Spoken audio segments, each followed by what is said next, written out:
तर हिंदी सक्तीच्या विरोधामध्ये ठाकरे बंधू आक्रमक झाले। दोन्ही ठाकरे बंधूंकडून दोन वेगवेगळ्या मोर्चांची घोषणा करण्यात आली आहे।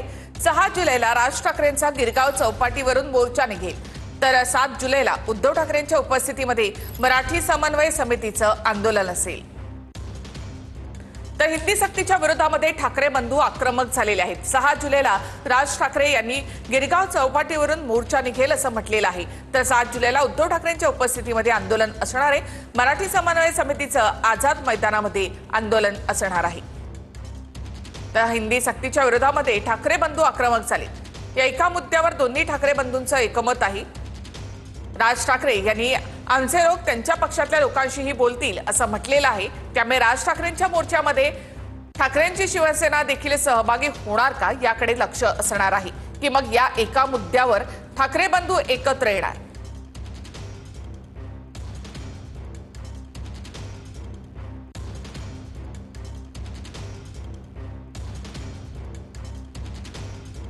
या मराठी माणसांना पक्षीय भेदाभेद विसरून या लढ्यामध्ये सामील होण्याचं आवाहन करत आहे।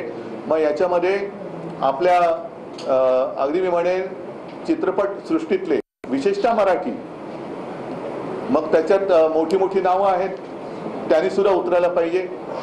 लढाईमध्ये संपूर्ण महाराष्ट्राने उतरावं असं मी महाराष्ट्राला आवाहन करेन। 6 तारखेला सकाळी 10 वाजता गिरगाव चौपाटीवरून हा मोर्चा निघेल। बाकीच्या सगळ्या राजकीय पक्षांशी माझी चर्चा होईल। महाराष्ट्रातले राजकीय पक्ष म्हटलं आल्यानंतर ते पण आलेच ना, त्यांच्याशीही बोलणार, त्यांच्याही लोकांशी बोलणार, आमची माणसं त्यांच्याशी लोकांशी बोलणार। तुम्हाला आठवत असेल की ज्याच्यावरती इतके दिवस जे तुमचं जे चालू होतं ना सगळं, ते माझं वाक्य आपण लक्षात घ्या, कुठच्याही वादा आणि भांडणापेक्षा महाराष्ट्र मोठा आहे। हे वाक्य तुम्हाला 6 तारखेला कळेल।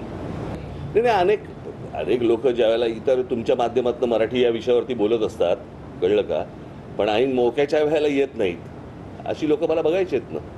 मग त्याच्यामध्ये अनेक कलावंत पण असतील। सरकारला दाखवावं, सांगावं। आज मोठे साहित्यिक आपले एलकुंचवार यांनी देखील विरोध दर्शवला। सर्वजण विरोध दर्शवत आहेत आणि अशा वेळेला मला हेही बघायचंय की कोण कोण त्या मोर्चामध्ये सामील होत आहेत, इतर राजकीय पक्षांच्या व्यतिरिक्त इतर कोण कोण सामील होत आहेत आणि कोण येणार नाहीत हेही मला बघायचं। म्हणजे नुसते तोंड देखले बाकीचे नुसते बोलत असतात। मला असं वाटतं ही अत्यंत महत्त्वाची लढाई आहे महाराष्ट्राच्या दृष्टिकोनातून, मराठी माणसाच्या दृष्टिकोनातून ही खूप महत्त्वाची लढाई आहे।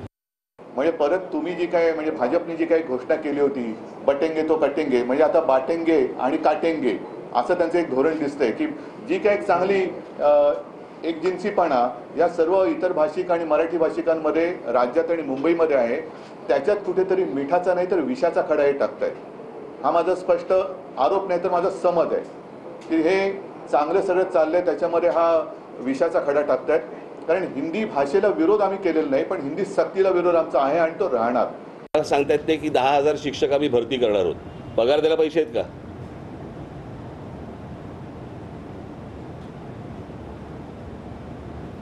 आता जवळपास 90,000 कोटीची कॉन्ट्रॅक्ट ज्यांना दिलेली आहे ते कॉन्ट्रॅक्टर बोंबलतात की आम्हाला अजून पैसे नाही दिले। मला कळलं नाही की ज्या वेळेला महाराष्ट्रामध्ये एवढे प्रश्न आहेत, इतके विविध प्रकारचे प्रश्न आहेत, आपल्याकडे पूल पडत आहेत, आपल्याकडे अजून चांगले रस्ते होत नाही आहेत, अनेक गोष्टी आहेत, शिक्षणामधल्या अनेक गोष्टी आहेत, ह्या सगळ्या सोडून आपण भाषेवरती काय येतोय?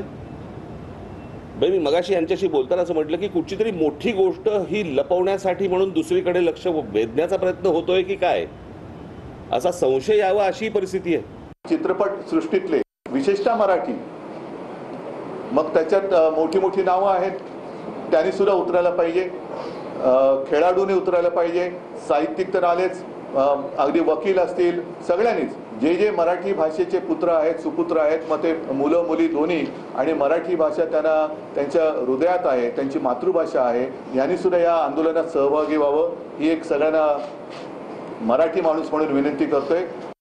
पण ऐन मोक्याच्या वेळेला येत नाहीत अशी लोक मला बघायची आहेत ना। मग त्याच्यामध्ये अनेक कलावंत पण असतील।